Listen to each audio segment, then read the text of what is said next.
Welcome to only IAS. स्वागत है आप सभी लोगों का प्रीलिम बूस्टर न्यूज डिस्कशन में। आज है 7 सितंबर 2021। तो आइए देख लेते हैं कि ऐसे कौन से इंपॉर्टेंट आर्टिकल्स हैं जो आज हम कवर करने वाले हैं। हमारा फर्स्ट आर्टिकल कोमोडो ड्रैगन्स के बारे में है। इनकी घटती हुई संख्या को संज्ञान में लेते हुए IUCN की रेड लिस्ट में कोमोडो ड्रैगन का जो स्टेटस है उसे वल्नरेबल से बढ़ाकर इंडेंजर्ड कर दिया गया है। इसका मतलब स्थिति और भी ज़्यादा खराब हुई है। इंडेंजर्ड के बाद आता है critically endangered, then extinct in wild और फाइनली एक्सटिंक्ट। तो हम दिन ब दिन कोमोडो ड्रैगन्स को लेकर खराब स्थिति में जा रहे हैं। ऐसा क्लाइमेट क्राइसिस की वजह से हो रहा है क्योंकि उनका जो हैबिटेट है वो लगातार श्रिंक कर रहा है। तो अब ये कोमोडो ड्रैगन्स होते क्या हैं? हम घर में दीवार पर चल रही एक छोटी सी छिपकली को देखकर डर जाते हैं। ये बहुत ही बड़ी छिपकलियां हैं। इन्हें मॉनिटर लिजार्ड के नाम से भी पुकारा जाता है। ये फैमिली वेरिनिडाए से बिलोंग करती हैं। इन्हें दुनिया की सबसे बड़ी छिपकली कहा जाता है। इनका साइज 3 मीटर के आसपास होता है और 10 मीटर तक भी हो सकता है। यूरोपियंस ने इसे 20वीं सेंचुरी की शुरुआत में डिस्कवर किया, मान लीजिए 1910 के आसपास। उसके बाद से वो इस जीव को लेकर अक्सर काफी ज्यादा उत्सुक रहा करते थे। अगर ऐसी छिपकली हमारे आपके सामने आ जाए तो निश्चित तौर पर हमें डर जाना चाहिए, बिल्कुल डर जाना चाहिए, क्योंकि ये मारकर खा भी जाएंगे। फर्दर ये जहरीले भी होते हैं, मतलब इनकी बाइट भी जानलेवा होती है। ये 3 मीटर लंबे होते हैं और इनका वेट अप्रोक्सीमेटली 150 kg होता है। ये यूजुअली फॉरेस्ट ड्वेलिंग पिग्स यानी कि जंगल में रहने वाले सुअर, deer, buffalo, even fruit bats पर सर्वाइव करते हैं। जो लो लाइंग मैंग्रोव ट्रीज होते हैं उनमें जो चमगादड़ लटके होते हैं ये लपक के उसको पकड़ लेते हैं, उछल के खा जाते हैं। तो काफी खतरनाक हैं। ये इंडोनेशिया के कुछ आइलैंड्स पर ही पाए जाते हैं, जंगलों के किनारे या फिर ओपन सवाना जहां पर पेड़ कम हो या बहुत ज्यादा कैनोपी वाले ना हो। ये 700 मीटर से ज्यादा ऊंचाई पर यूजुअली जाते नहीं हैं। IUCN स्टेटस पहले इनका वल्नरेबल था, अभी और ज्यादा खराब हो गया, इंडेंजर्ड हो गया। इनके खत्म होने के कई सारे कारण हैं। एंथ्रोपोजेनिक फैक्टर है, हम इंटरवीन करते हैं इनके हैबिटेट में, इनका शिकार कम हो रहा है। जैसे ये जो फॉरेस्ट ड्वेलिंग पिग्स हैं, डियर हैं, बफेलो हैं, इनकी संख्या घटेगी तो इन्हें भी नुकसान होगा। क्लाइमेट चेंज ऑब्वियसली हो रहा है। वाटर लेवल राइज करेगा, इंडोनेशिया के आइलैंड्स धीमे धीमे डूबने लगेंगे। ये अंदाजा लगाया जा रहा है कि 45 सालों में आने वाले हो सकता है इनकी संख्या 30% तक और कम हो जाए, जो कि चिंताजनक है। हमारा नेक्स्ट आर्टिकल निपाह वायरस के बारे में है। 12 साल का एक बच्चा केरला के कोझिकोडे में एक हॉस्पिटल में इससे मर गया। वो निपा वायरस से इन्फेक्टेड था। ये चिंताजनक बात है। निपा वायरस एक जेनेटिक वायरस है। इसका मतलब ये है कि ये एनिमल्स से ह्यूमंस में आ जाता है। पहली बार इसे मलेशिया में 1998 में और सिंगापुर में 1999 में रिपोर्ट किया गया था। यहां पर देखिए, निपा वायरस की अगर हम बात कर रहे हैं तो निपा वायरस किन जीवों में पाया जाता है, मतलब कौन इसके होस्ट होते हैं? फ्रूट बैट्स जो चमगादड़ होते हैं, यूजुअली ये उनमें वायरस फैल जाता है, जिन्हें कॉमनली फ्लाइंग फॉक्स के नाम से भी पुकारा जाता है। फ्रूट बैट्स, इसके बाद pigs, dogs, cats, goats, horses और शीप इन्हें वायरस दे देते हैं और इनके जरिए ये इंसानों तक भी पहुंच जाता है। जेनेटिक होने का मतलब साफ है, आपको पता है ना। जेनेटिक उस वायरस को बोलते हैं जो जानवरों से इंसानों में आ जाए। अगर कोई ऐसा जानवर जो निपा वायरस से इन्फेक्टेड है वो इंसान के कांटेक्ट में आ जाए, या तो हम उसके सीधे जो लिक्विड्स हैं, बॉडी लिक्विड्स हैं, उनके कांटेक्ट में आ जाएं, या फिर उसने कोई फूड कंटेमिनेट किया है, हमने उसको खा लिया, तो भी हमें वो निपा वायरस हो सकता है। पर्सन टू पर्सन ये ट्रांसमिट होता है कि नहीं होता है, इसकी कुछ खास जानकारी अभी हमारे पास है नहीं, नॉट श्योर। सिम्टम्स में एक्यूट एंसेफेलाइटिस और रेस्पिरेटरी इलनेस देखने को मिलती है। प्रिवेंशन क्या हो सकता है? देखिए, कोई वैक्सीन अभी भी नहीं है, ना तो इंसानों के लिए और ना ही जानवरों के लिए। सपोर्टिव केयर और सिम्टम्स को ट्रीट करके ही निपा वायरस से इन्फेक्टेड व्यक्ति को ट्रीट करने की कोशिश की जाती है। हमारा नेक्स्ट आर्टिकल इंस्पिरेशन 4 के बारे में है। स्पेस एक्स ने अनाउंस किया है इंस्पिरेशन 4। ये पहला all civilian non governmental space flight है, मतलब इसमें गवर्नमेंट का कोई पार्टिसिपेशन नहीं है और इसमें जाने वाले सभी लोग एस्ट्रोनॉट नहीं है, वो सिविलियन है। 15 सितंबर को ये लॉन्च होने वाला है। चूंकि इसमें 4 लोग जाने वाले हैं, दैट्स वाई नाम दिया गया है इंस्पिरेशन 4। ये दुनिया का पहला ऑल सिविलियन मिशन होगा जो अर्थ को ऑर्बिट करेगा। इस फ्लाइट को प्राइवेटली ऑपरेट किया जा रहा है स्पेस एक्स के द्वारा, जो कि यूनाइटेड स्टेट्स की एक प्राइवेट स्पेस कंपनी है।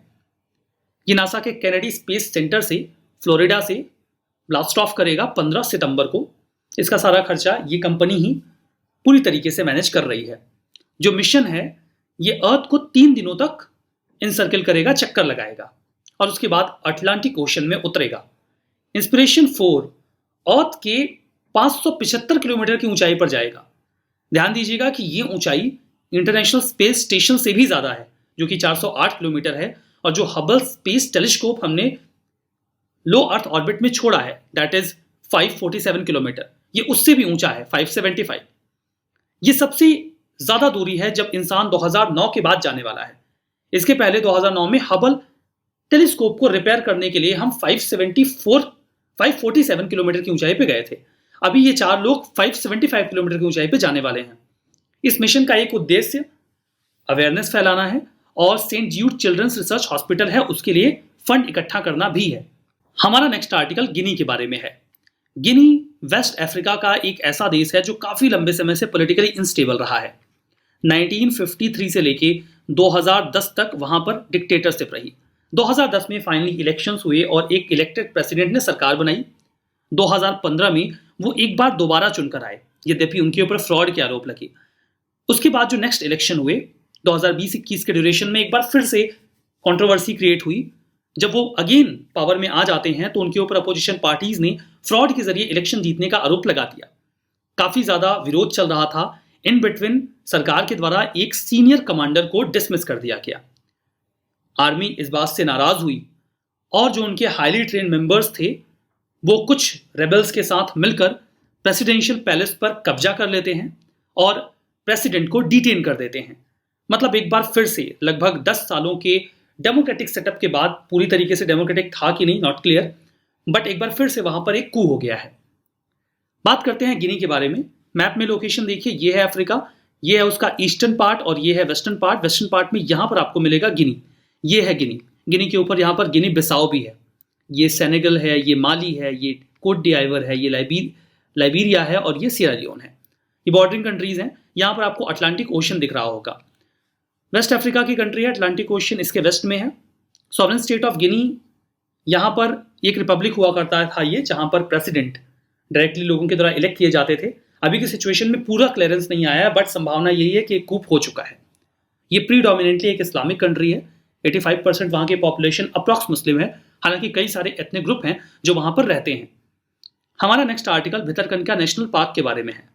उड़ीसा का Bhitarkanika national park severe threat face कर रहा है। फ्रेश वाटर जो डाइवर्ट किया जा रहा है ब्राह्मणी रिवर बेसिन का, उसकी वजह से। लोकेशन इसका उड़ीसा के केंद्रापड़ा डिस्ट्रिक्ट में है। 2002 में ये उड़ीसा की रामसार साइट बनी, जो कि सेकंड थी चिल्का लेक के बाद। कई सारे रिवर्स हैं जो इस रीजन से होकर गुजरती हैं, 2000 ब्राह्मणी, बैतरनी, धर्मा और पथसाला। ये इंडिया का सेकंड लार्जेस्ट मैंग्रोव फॉरेस्ट भी है। ऑब्वियसली वेस्ट बंगाल का सुंदरवन सबसे बड़ा है, तो ये दूसरा सबसे बड़ा है भितरकनिका। जानते रहिएगा, ये प्रश्न आता है कई बार। स्पीसीज की बात करें तो आपको यहाँ पर एस्चुरियन क्रोकोडाइल्स मिल जाएंगे, इंडियन पाइथन, किंग कोबरा और ब्लैक एबिस।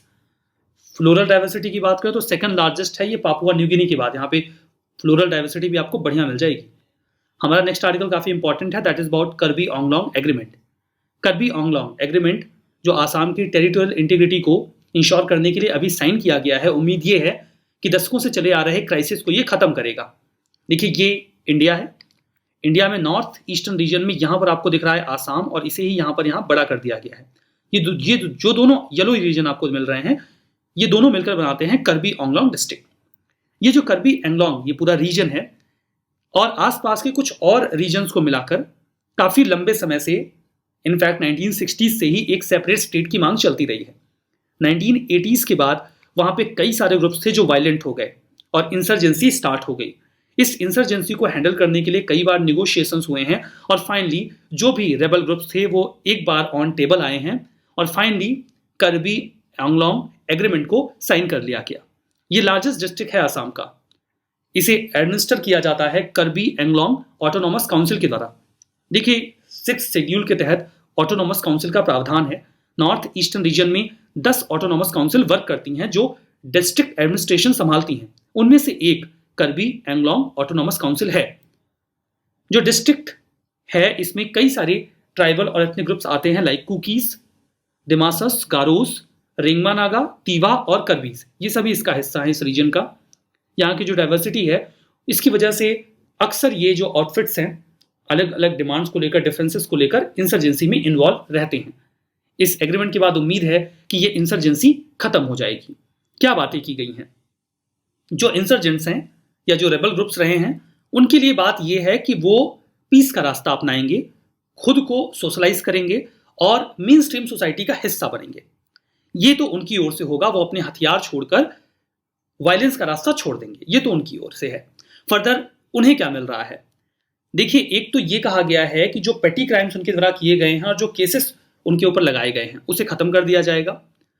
जो बड़े क्राइम्स के केसेस हैं उन्हें case to case basis handle किया जाएगा कि क्या वो हटाए जा सकते हैं, क्या अपराध ऐसा तो नहीं कि उसे खत्म करना किसी के लिए इनजस्टिस हो जाएगा। अगर ऐसा नहीं है तो उन अपराधों में भी माफी की संभावना रहेगी। फर्दर 5 मिलिटेंट ऑर्गेनाइजेशंस हैं जिन्होंने अपने हथियार डाल दिए हैं और लगभग 1000 लोगों ने वायलेंस छोड़ दिया फरवरी 2021 में। सरकार की ओर से 1000 करोड़ रुपए के स्पेशल डेवलपमेंट पैकेज की बात की गई, जिसमें सेंट्रल गवर्नमेंट देगी 5000 करोड़, 500 करोड़, नॉट 5000, 1000 तो टोटल है ना, और असम की सरकार 500 करोड़ देगी। स्पेशल प्रोजेक्ट्स लगा के इस पूरे रीजन को बहुत अच्छी तरीके से डेवलप करने का प्लान है। फर्दर इस पूरे रीजन को और बढ़िया ऑटोनॉमी दी जाएगी।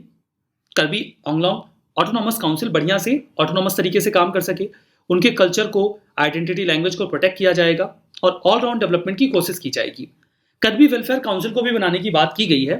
जो करबी पीपल इस ऑटोनॉमस काउंसिल के रीजन में नहीं रहते, एरिया में नहीं रहते, उसके बाहर रहते हैं, ये उनके डेवलपमेंट के लिए भी काम करेगी। जो स्टेट का कंसोलिडेटेड फंड है उसे भी अमेंड किया जाएगा ताकि करबी एंगलोंग ऑटोनॉमस काउंसिल के खर्चे को डिसबर्स करने में कोई प्रॉब्लम ना आए, आसानी से उन्हें पैसा दिया जा सके।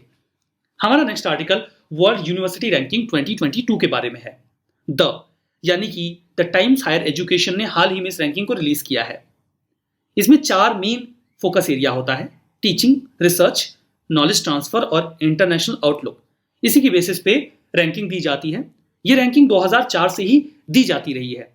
दुनिया की 1000 टॉप यूनिवर्सिटीज में 35 इंडिया की भी हैं। इंडिया का इंडियन इंस्टीट्यूट ऑफ साइंस सबसे टॉप पर रहा, IIT रोपर उसके बाद और JSS academy of higher education research उसके बाद। हालांकि ग्लोबल रैंकिंग की बात करें तो टॉप पे अगेन लगातार 6ठे साल ऑक्सफोर्ड रहा। और एशिया की बात करें तो शिंगुआ यूनिवर्सिटी जो चाइना की है वो पहली एशियन यूनिवर्सिटी बनी जिसने टॉप 20 में जगह बनाई। तो ये तो वर्ल्ड यूनिवर्सिटी रैंकिंग की बात हो गई। यहाँ पे रिवीजन कर लेते हैं। निपा वायरस, ये स्टेटमेंट सही है। भितरकनिका नेशनल पार्क उड़ीसा में है, राजस्थान में नहीं, गलत हो गया, ये सही है। गिनी एक वेस्ट अफ्रीकन कंट्री है, यूरोपियन कंट्री नहीं है। सेशन की PDF ओनली आज के टेलीग्राम चैनल पे आपको मिल जाएगी, लिंक डिस्क्रिप्शन बॉक्स में है। इस सेशन में हम यहीं पे रुकेंगे। बहुत बहुत धन्यवाद।